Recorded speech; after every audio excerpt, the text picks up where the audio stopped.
안녕하세요. 저보다 한 살 연하인 남편과 결혼해서 길고도 짧은 2년 반이라는 결혼 생활을 마치고 다시 혼자가 되는 길을 선택한 올해 30대 초반의 여자입니다. 결혼 전에는 나이는 그저 숫자에 불과하다고 생각했어요. 왜, 나이 먹고도 나이값 못하는 사람들이 한두 명이 아니잖아요. 저희 회사에만 해도 저보다도 몇 살이나 많은데, 겉으로는 말 못하지만 나이를 거꾸로 먹었나 싶은 사람이 한둘이 아니었습니다. 그리고 뭐, 한두 살 차이가 그렇게 크게 차이 나는 건 아니잖아요. 연애하는 동안은 남편이 저보다 한 살 어리다는 걸 종종 까먹을 만큼 어른스러운 모습을 보여줄 때도 있었죠. 회사도 다르고 서로 일하는 분야도 다르지만 저보다도 한 살이 어린 나이에 저보다 사회생활도 늦게 시작해놓고도 회사에서 능력으로 인정받고 두각을 나타내고 하는 거 보면 나이는 그저 숫자에 불과하고 오히려 보고 배울 점도 많다고 생각했죠. 하지만 장점도 있으면 단점도 있는 법인데 정작 봐야 할 단점은 생각 안 하고 너무 좋은 점만 보고 결혼을 한 게 아닐까 싶은 생각이 드네요. 가족들한테만큼은 회사에서 하는 것처럼 강단 있는 모습을 보여주지 못했거든요. 이제 와서 무슨 소용이겠냐마는 연애랑 결혼이 다르다는 말이 무슨 말인지 정확하게 이해가 됩니다. 어쩌다 보니 결혼하자마자 시부모님이 살고 있는 아파트와 같은 단지에 신혼살림을 차리게 되었어요. 덕분에 시부모님과는 이후 사촌으로 살게 되었지요. 그 결정을 내릴 때 당연히 이게 잘하는 짓인가 고민도 많이 했었어요. 그나마 같은 동은 아닌 게 천만다행이지 않냐는 남편의 위안은 솔직히 말에 귀에 들어오지도 않았습니다. 엎어지면 코다울거리인데 같은 동에 안 산다는 게 뭐가 중요하겠어요. 오히려 그걸 위안이랍시고 하고 있는 남편이 더 어이가 없었죠. 그만큼 남편이 가족들 앞에서만큼은 유한 태도를 보여주었어요. 항상 저보고 참으라는 식이었습니다. 기다리면 좋은 날이 올 거라며 그렇게 저보고만 참아달라고 부탁을 했었죠. 덕분에 2년 결혼 생활하는 동안 시자들한테 시달리며 사느라 살도 5kg나 빠졌어요. 그걸 두고 남편은 또 결혼하면 남들은 다 살찐다고 걱정하는데 저절로 몸매 관리도 되고 오히려 좋은 거 아니냐는 소리를 또 위안이랍시고 해주고 있는데 기다리면 좋은 날이 온다더니 결국 지 좋은 것만 찾아대다가 참다 못한 제가 남편한테 이혼 서류를 건네주게 되었네요. 아무튼 굳이 신혼집을 시댁과 같은 아파트로 구한 건 너 자신인데 누구 탓을 하고 있냐, 그건 전적으로 네 잘못이다 라고 하신다면 변명의 여지 없이 제 잘못이 맞다고 인정할 수밖에 없겠네요. 하지만 그래도 굳이 변명을 해보자면 결혼할 때 당시에는 시댁 근처로 집을 구하는 것 외에는 다른 선택권이 없는 거나 마찬가지인 상황이었어요. 아니, 양자택일의 선택지가 있기는 했는데 다른 한 가지 선택지는 시댁 근처로 신혼집을 구하는 것보다 훨씬 저한테 좋을 거 하나 없는 선택지였거든요. 시부모님이 지방에 있는 막내 동생분의 딸을 맡아서 돌봐주고 계세요. 그러니까 저한테는 사촌 신우고 시외삼촌이죠. 시자도 붙고 외자도 붙고 앞에 뭐가 많이 붙을수록 먼 친척이잖아요. 호칭만 들어도 먼 친척인데 심지어 저는 얼굴 한 번 보지 못했을 만큼 동네 슈퍼 사장님보다도 먼 존재였어요. 그 시외삼촌이라는 분이 동남아 쪽 어느 나라에 살고 계시거든요. 저한테는 남보다 다름없는 그 시외삼촌 때문에 저는 결혼 전부터 깊은 고민에 빠져야 했었습니다. 저희가 결혼 이야기가 나올 당시 사촌 신우는 갓 고등학생이 된 나이로 남편하고는 터울이 많이 나는 편이에요. 시외 삼촌이 지방에 거점을 두고 있는 중소기업에서 임원으로 일을 하고 계시거든요. 중소기업이라고 해도 사세가 조금 큰 편이라 벌이가 상당하시답니다. 젊은 나이에 임원을 달게 된 이유는 모두가 가기 싫어하는 해외 파견직에 자원을 하면서였다 해요. 그 후로 실적도 좋고 그래서 이후로 회사에서 승승장구를 하게 되었답니다. 임원이 된 지도 벌써 몇 년째래요. 아무튼 남편 외가 집안은 물론이고 친가까지 전부 통틀어서 사회적으로 제일 성공한 사람이 바로 그 시외 삼촌이라고 합니다. 외가 집에선 막내로 유일하게 대학물을 먹었고 그만큼 할머니 할아버님이 투자를 많이 하셨다네요. 그리고 그 벌이도 벌이지만 여지껏 집에서 받아온 게 있으니 회사에서 자리 잡고 난 이후로는 거의 집안의 기둥 같은 존재로 살아오셨대요. 남편의 외할머님이 살아계실 때도 할머님 생활비를 혼자서 다 커버를 치셨다죠. 그뿐만이 아니라 가족들이 돈이 필요하고 그러면 제일 먼저 찾는 게 집안의 막내인 시외삼촌이었다 해요. 그리고 그만큼 집안에서 입김도 가장 셌다고 하고요. 아무튼 할머님이 돌아가시고 나서는 그 생활비가 시부모님한테로 돌아가게 되었답니다. 시부모님네가 집안 최고 어른이라서 그런 건 아니었고 이유는 단 하나, 사촌 신우를 맡아주기로 했기 때문이죠. 해외에 살고 있긴 하지만 주변 지역에 자식 교육을 시킬 만한 좋은 인프라가 없었다 보니 사촌 신우가 영어를 완벽하게 뗀 시점부터는 자식 교육은 한국에서, 그중에서도 서울에서 공부를 시키고 싶었다나요. 그래서 사촌 신우가 10살이 되던 해부터 사촌 신우를 혼자 저희 시부모님 곁으로 보냈던 거예요. 원래 시외숙모님이 같이 한국에 오실 계획이었는데 그 삼촌이라는 분이 여자 문제도 있고 그랬어서 혼자 두면 안 될 것 같다고 사촌 신우만 덩그러니 보내게 된 거였습니다. 지금도 뭐 대단히 나아진 건 없지만 그때 당시는 시부모님 형편이 더더욱 안 좋았던 편이었다고 해요. 그래서 할머님한테 보내지고 있던 그 생활비를 시부모님이 받기로 하고 사촌 신우를 대학 갈 때까지 맡아주기로 했던 겁니다.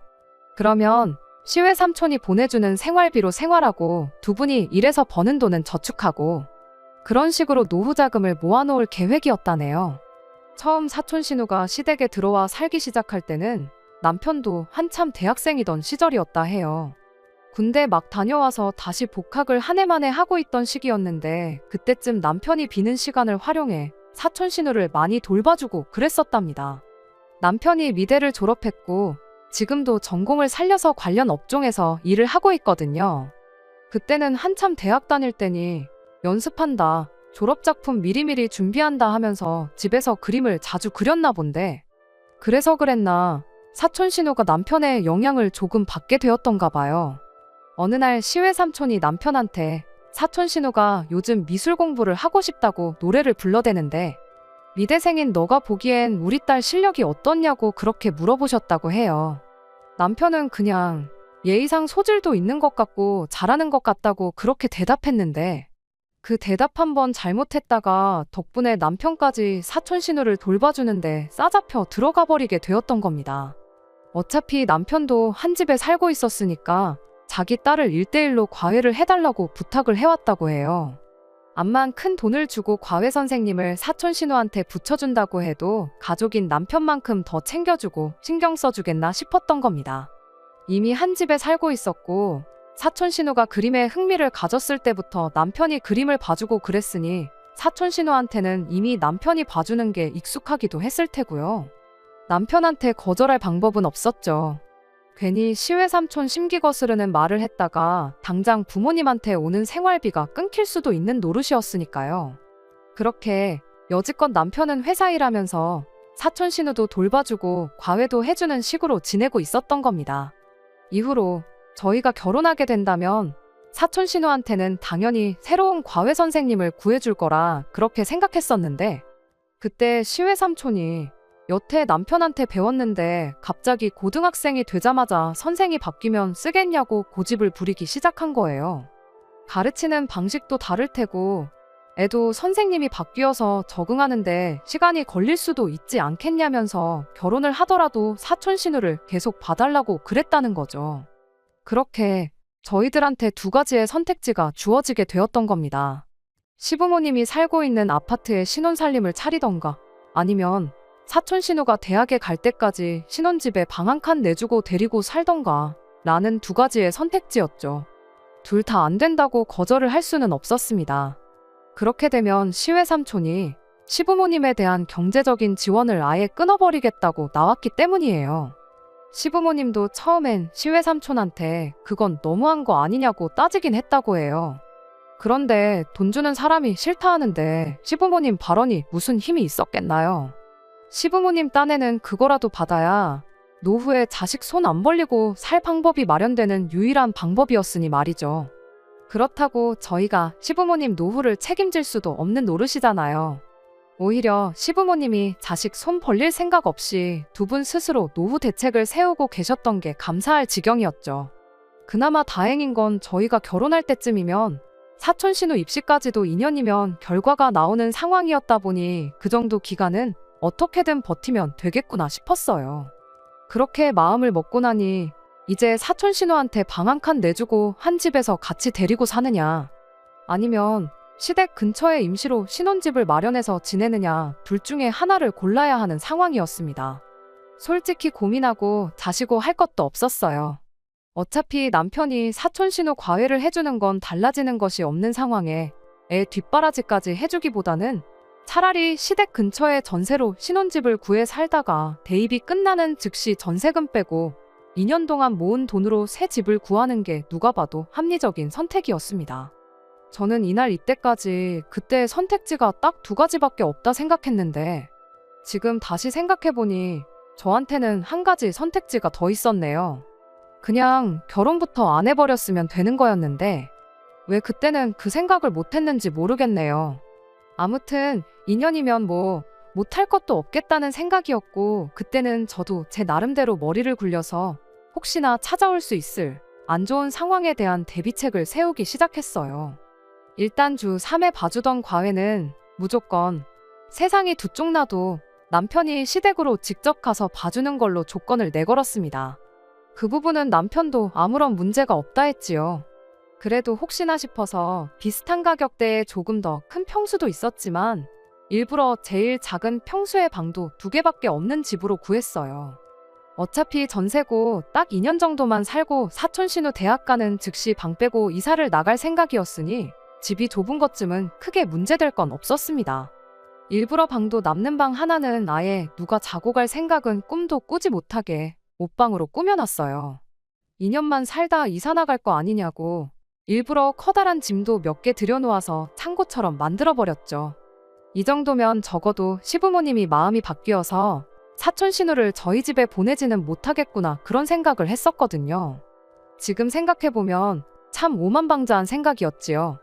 약속이야 안 지키면 그만인 거고 목소리 큰 사람이 이기는 이 세상에 그런 잔머리가 통할 리가 없었다는 걸 왜 그때는 생각 못했던 걸까요? 이제 막 고등학생이 된 사촌 신우도 너무 어리게 생각했고 늙어서 자식 손 벌리기 싫다고 조카까지 떠맡아 키우며 노후 자금 마련하시던 시부모님을 너무 좋게 생각했던 겁니다. 당연한 소리겠지만 그렇게 신혼살림 차린 직후에는 별다른 문제랄 게 없었어요. 처음 이야기되었던 것처럼 과외하는 날이 되면 남편이 아예 시댁으로 퇴근해서 사촌 신우를 두어 시간 봐주고 집에 돌아오고 무난한 일상이었죠.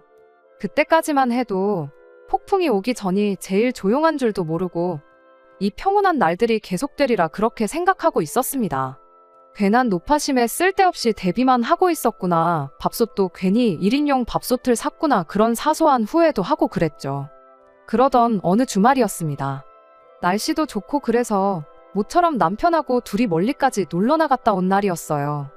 결혼하고 나서 이래저래 바쁘기도 했고 경황도 없어서 항상 데이트는 집 근처에서 짧게 하고 그랬었는데 오랜만에 코에 바람도 넣고 그러니까 참 좋았죠. 그렇게 데이트 잘 마치고 집에 왔더니 사촌 신우가 저희를 반겨주더군요. 있어서는 안 될 사람이 집에 있으니 이게 무슨 상황인가 싶었어요. 사촌 신우가 하는 말이 시부모님 때문에 집이 너무 소란스러워서 집중도 안 되고 여차저차해서 여기로 피신을 왔다 하더라고요. 그 말에 남편이 별로 대수롭지도 않은 반응을 보이고 그냥 방으로 들어갔어요. 사촌 신우가 와 있는 것보다 더 어이가 없었던 건 남편이 저랑 밖에 나와 있는 내내 핸드폰을 단 한 번도 안 봤다는 사실이었죠. 그게 무슨 소리냐 하면 정황만 두고 본다면 사촌 신우가 이미 저희 집 비밀번호를 알고 있었다는 게 되는 거잖아요. 그래서 저도 곧바로 남편을 따라가 이게 무슨 상황인 거냐 물었죠. 남편은 집 비밀번호를 사촌 신우한테 알려준 적은 없고 시부모님한테는 말했었다 그렇게 대답하대요. 가족인데 뭐 알려주지 않을 이유가 뭐가 있냐며. 집을 비운 사이 무슨 일이 있을 수도 있는 거 아니냐고. 억울하면 저도 친정 부모님한테 비밀번호를 알려드리라고 한마디 대답하고는 마는 거예요. 그래도 사촌 신우는 저희가 도착한 뒤 몇 분 지나지 않아서 집에 돌아가기는 했었어요. 작은 목소리로 하기는 했지만 저와 남편이 방에서 투닥거리던 걸 들어서 미안해서 집에 갔나 보구나 싶었습니다. 남편은 뭘 애한테 눈치를 줬냐며 저한테 짜증을 내기 시작했습니다. 어차피 빈 집에 와 있던 건데 문제될 게 뭐가 있냐면서 말이에요. 그때까지만 해도 예상치 못한 상황에 내가 너무 과민 반응을 한 건가 싶기도 했었는데 이건 그냥 시작에 불과했던 거였어요. 그날 이후로 사촌 신우가 조용해서 집중이 훨씬 잘 된다는 핑계로 저희 집에 와 있기 시작했거든요. 과외하는 날에는 과외한답시고 밤 10시까지 뻐기다 가기 시작했고 언젠가부터는 그냥 과외하는 날이 아니더라도 저녁 내내 저희 집에서 시간을 보내다가 가기 시작했어요. 소음 때문에 집중이 잘 안 돼서 우리 집에 오는 거라길래 그때부터는 유치하지만 제가 일부러 보지도 않는 TV도 틀어놓고 하면서 소음을 만들어 보기도 했는데 아무 소용 없었어요. 시부모님이 보는 방송보다야 그나마 제가 보는 프로가 더 들어줄만 하다며 그 정도 소음은 거슬리지도 않으니 걱정 말라고 자기는 참을 수 있다고 오히려 사촌 신우가 저를 배려해주는 척을 하더라니까요. 남편은 애 집중 안 되게 뭐하는 심술이냐며 오히려 저보고 심보가 고약하다고 짜증을 내기도 했습니다. 저녁까지 있는 만큼 밥도 먹여서 집에 보내야 했었다 보니 밥솥이 작은 걸 핑계대서 저녁 때 되면 그냥 시부모님한테 가 있으라고 회유도 해봤는데 오히려 저한테는 그게 독이 되어버렸습니다.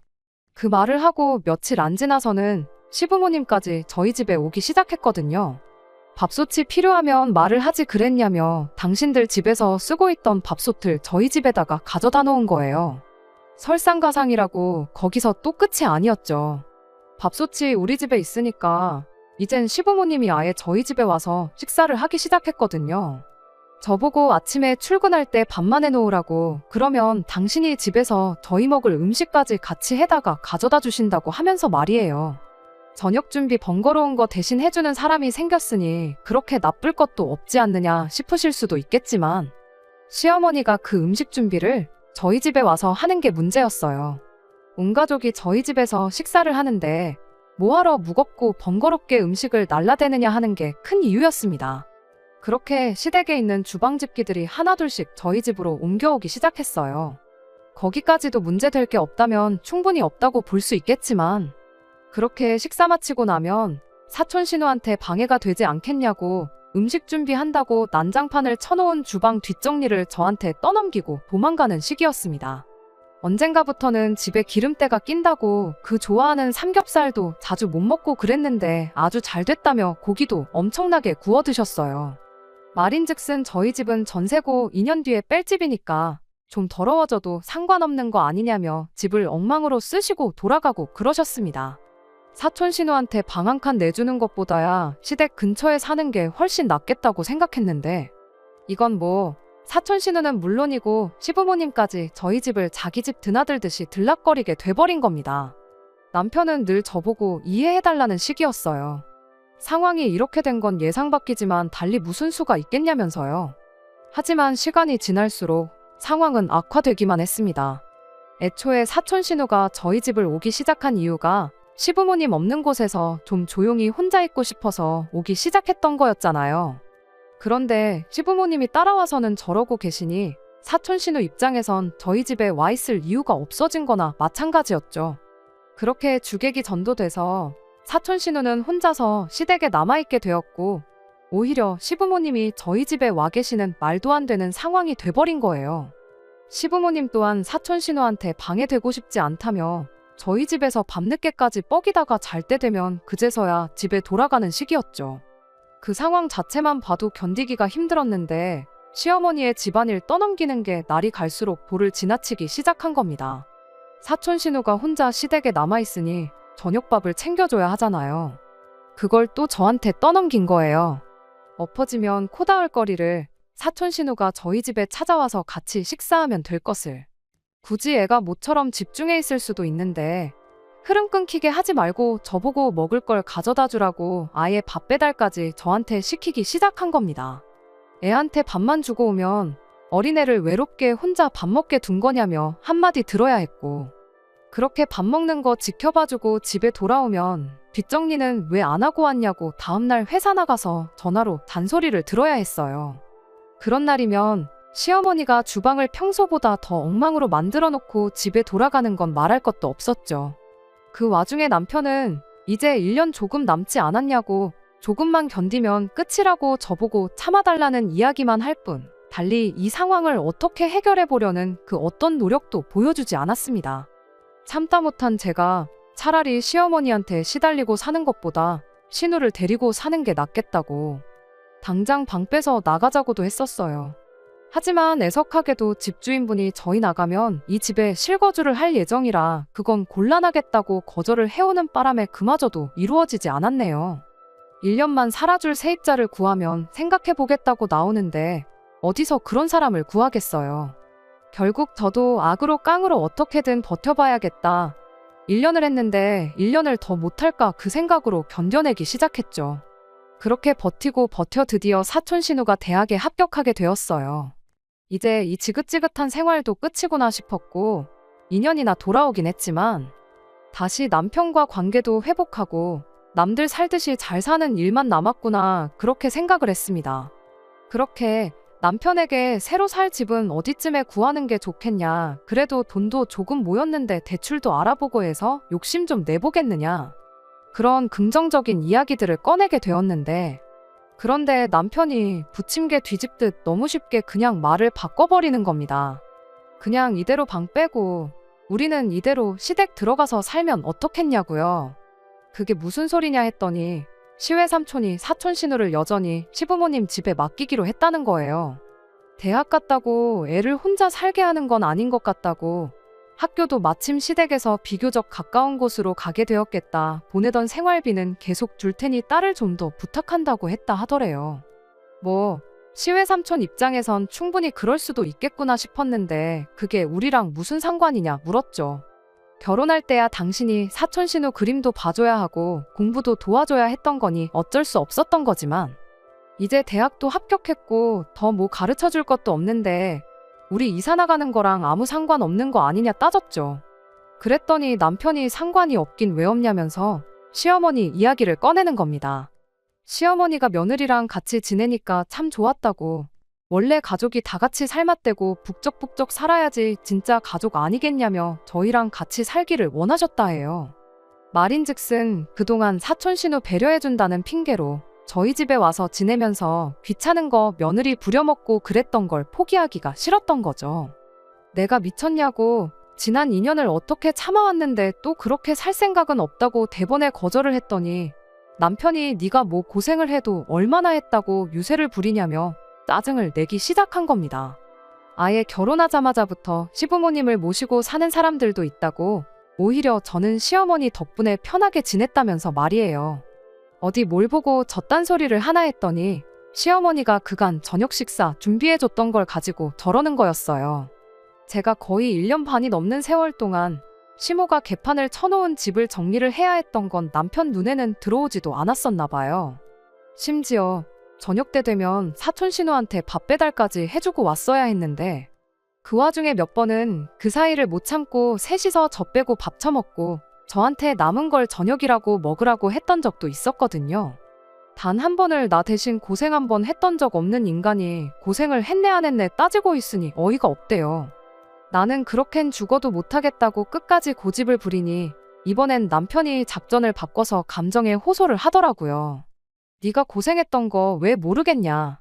그런데 우리 엄마도 그만큼 고생을 했다. 다른 사람도 아니고 조카 비위장 맞춰줘가면서 지내는 우리 어머니는 얼마나 고생스러우셨겠냐. 그런데 이제 며느리가 생겨서 모처럼 1년 반 편하게 지내신 건데 그동안 고생하신 게 있으니 이 정도 호사는 누려도 되는 거 아니냐 하면서 말입니다. 지 딴에는 어떻게 시어머니가 고생하고 힘들었던 이야기하면서 제 동정심이라도 끌어내보려고 했던 것 같은데 어린 반푼어치도 없는 소리를 하고 있으니 어이가 없더라고요.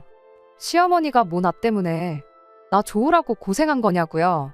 시외 삼촌한테 돈 얼마 받겠다고 자처해서 사촌 신우를 맡아준 거지 그 고생을 나 때문에 한 거 아니지 않냐고요. 남편은 따지고 보면 그게 저 때문에 하신 거나 마찬가지라고 바로 대답을 하대요. 말인즉슨 노후 자금을 우리한테 손 벌리기 싫으니 안 해도 되는 고생을 하신 거 아니겠냐고요. 그래서 제가 다시 대답해줬어요. 그러니까 그게 널 위해서 그 고생을 하신 거지 왜 자꾸 나를 싸잡아서 같이 계산을 하냐고 했죠. 막말로 자식 위해서 정말 그런 힘든 고생길을 선택하신 거면 나한테도 잘하셨어야 되는 거 아니냐고. 자기 고생한 걸 나한테서 보상받으려고 하니까 그게 문제인 거라고. 진짜 자식을 위하는 사람이었으면 애초에 여태 나한테 그렇게 갑질을 해서도 안 됐고, 했다고 한들 이제 와서 말 바꾸고 같이 살자는 말도 꺼내면 안 됐다고 정확하게 남편을 이해시켜줬습니다. 그랬더니 남편이 이렇게 한마디 하대요. 여태까지 잘해놓고 왜 이제 와서 태도를 바꾸냐고요. 내가 몇 번이고 못해먹겠다고 한 거 기억 안 나냐고. 그 와중에도 꾹꾹 참고 오늘까지 기다렸던 건 이것만 지나가면 앞으로 우리가 남들처럼 잘 지낼 수 있겠다는 기대가 있었으니까 한 건데, 당신 말하는 꼬라지 보니까 당신한테는 그럴 마음도 없는 것 같고 앞으로 둘이 잘 지낼 수 있겠다는 확신도 없다고. 내가 미쳤다고 그 고생을 또 하고 살겠냐고 그냥 이혼하자고 했죠. 시어머니 고생한 거 갚고 싶으면 그거 당신이 직접 갚으라고. 나는 더는 할 생각 없다고요. 그렇게 저는 친정으로 들어가 남편과 별거를 시작했어요. 남편을 시댁으로 쫓아내버리고 저 혼자 지내는 방법도 있었지만 시댁이 코앞인데 저한테 좋을 거 하나 없었고 단 하루라도 그 근처에서 지내고 싶은 마음도 없었습니다. 남편은 그 와중에도 제 마음을 돌려보겠다고 안간힘이었는데 다 소용없는 일이었죠. 나중에 가선 시어머니한테서까지 전화가 오대요. 상황이 어떻게 돌아가는지도 모르고 저한테 조건이랍시고 내거는 게 어이가 다 없었습니다. 시외 삼촌이 평생 거기서 살 것도 아니고 몇 년만 더 있으면 시외 숙모랑 같이 한국에 돌아오기로 했다고. 그러니 그때까지만이라도 한 집에 같이 살면 어떻겠냐는 조건이었어요. 엄청 선심 쓰고 양보해주는 척 말 꺼내는 게 어이가 없어서 그걸 말이라고 하는 소리시냐 한마디 했죠. 시어머니가 저한테 네가 뭘 착각하고 있는 것 같다면서 주절주절 같이 살면 좋은 점에 대해 열변을 토하기 시작했어요. 결국은 돈 이야기였죠. 그동안 네가 개고생한 것처럼 이야기하는데 내가 니들 먹을 밥까지 챙겨주고 그런 거 모르냐. 그게 돈이 얼마인 줄은 아느냐면서 그 덕에 니들이 지금 이사 나간다니 어쩌니 하는 소리가 나올 만큼 돈으로 모을 수 있었던 거 모르냐는 소리를 하더라고요. 두 사람 2년치 식비 좀 아꼈다고 그게 얼마나 되겠나요. 그걸 말이라고 하고 있는 게 참으로도 어이가 없었습니다. 그랬더니 어디 식비뿐이겠냐고. 같이 살면 당신들이 당신 돈으로 관리비도 내주고 이것저것 다 해주겠다고 그냥 들어와서 월급 받으면 받는 대로 모으기만 하면 된다고 하는데 확실히 선을 긋지 않으면 똑같은 소리만 계속 해댈 것 같아서 밥 이야기부터 해보자고 한마디 했어요. 누가 밥 같은 거 해달라고나 했냐고요. 애초에 가까이 살 뿐이지 완전히 독립된 삶을 살기로 했던 건데 마음대로 먼저 찾아온 게 어머님 아니셨냐고요. 그리고 그 밥 해줄 때 저 먹으라고 해줬던 거 하나 없지 않냐고. 다 사촌 신우가 먹고 싶다고 했던 거, 남편이 평소에 좋아하는 거 아니면 두 분 좋아하는 삼겹살, 집에 기름때가 낄 때까지 먹은 기억밖에 없다고. 저를 위해서 뭐 계란 후라이라도 하나 붙여준 적 있으셨냐 따졌습니다. 말하는 거 듣자 하니 어머님 덕에 밥값 굳었으니 내가 그 시집살이를 견디는 게 당연하다 생각하시나 본데 어림도 없다고 그냥 아들 반품 받고 아들 돈이나 아껴주시라 했죠. 그리고 그렇게 밥값 아껴줘서 모은 돈으로 식모살이 마다않는 새며느리 구애 합가해서 같이 살든 말든 알아서 호강하라고 한마디 하고 말았습니다. 그렇게 완전하게 남편과는 끝내게 되었네요. 막상 이혼수속을 받기 시작하고 나서 며칠 지나지 않아 남편이 다시 저한테 연락을 해왔어요. 시어머니가 남편한테 같이 안 산다고 그랬답니다. 그 이유가 뭔지는 말을 안 해줘도 알 것 같았어요. 몇 년만 지나면 시외 삼촌네가 한국 돌아와서 사촌 신우 데려가고 생활비 주는 것도 끝나지 않겠나요? 그럼 이제 그간 모아둔 돈으로 노후를 즐겨야 할 텐데 장가 보내서 손을 떠난 아들을 다시 품에 끼고 살자니. 며느리가 번거로운 집안일들 알아서 다 해줄 때야 상관없었겠지만 혼자서 할 줄 아는 거 아무것도 없는 아들 밥까지 챙겨주고 그러려니 얼마나 번거롭겠어요. 게다가 생활비까지 한 푼도 안 내도 되게 해준다고 했는데 조카 돌봐주면서 힘들게 모은 노후 자금을 집안일 아무것도 안 하고 밥만 축내는 아들한테 쓰다니 그건 싫었던 거겠죠. 그런데 남편은 이제 와서 저한테 한다는 소리가 시어머니가 같이 안 산다고 했다고, 이제 와서 저한테 이혼하기로 한 거 모르고 원래 계획했던 대로 행복하게 잘 살자고 그런 말을 짓거리더라고요. 혼자 무슨 상상을 하고 온 건지 희망에 가득 차 있는 얼굴을 하고 있는 남편 면전에다 대고 됐다 그랬어요. 뒤늦게 생긴 효심 변치 말고 시어머니가 같이 살기 싫다고 해도 두 분 돌아가실 때까지 그 집구석에서 부모님 곁을 지키라고 한마디 해주고 나왔네요. 지난 2년 가까운 시간 동안 개고생했던 거만 하겠냐마는 그래도 할 말은 다 쏟아내니 속은 후련해졌어요. 다시 생각해봐도 제가 잘못한 게 맞아요. 그 꼴을 당하고도 1년만 더 참으면 정상적인 결혼 생활을 시작할 수 있다고 꾸역꾸역 참았다는 것도 문제지만 애초에 처음부터 시외삼촌이란 인간이 신우를 데리고 살던가 시댁 가까이에 집을 구하라는 소리를 했을 때 그때 진작에 파혼을 했어야 했는데 아니 결국 그런 결정을 내렸다고 해도 반년 만에 말이 바뀌고 시짜짓을 당연한 듯 하는 시어머니 보고 그때 확실하게 정했어야 했는데 무슨 좋은 꼴을 보겠다고 그 긴 시간을 인내하고 견뎠는지 모르겠네요. 얼마 전까지는 그저 제 선택에 후회만 하고 있었어요. 시간을 돌릴 방법은 없나 하는 그런 말도 안 되는 생각만 하고 지냈었죠. 하지만 지금은 다행히 다 이겨냈어요. 지난 일을 후회해서 바뀌는 것도 없잖아요. 후회한다고 바뀌는 것도 없는데 조금만 생각을 바꿔 앞으로 남은 제 인생을 위해 보란듯이 잘 살아야겠습니다. 끝까지 들어주셔서 감사합니다. 오늘의 사연은 여기까지입니다. 구독과 좋아요, 알람 설정 부탁드리고 더 좋은 사연으로 다시 찾아뵙겠습니다. 감사합니다.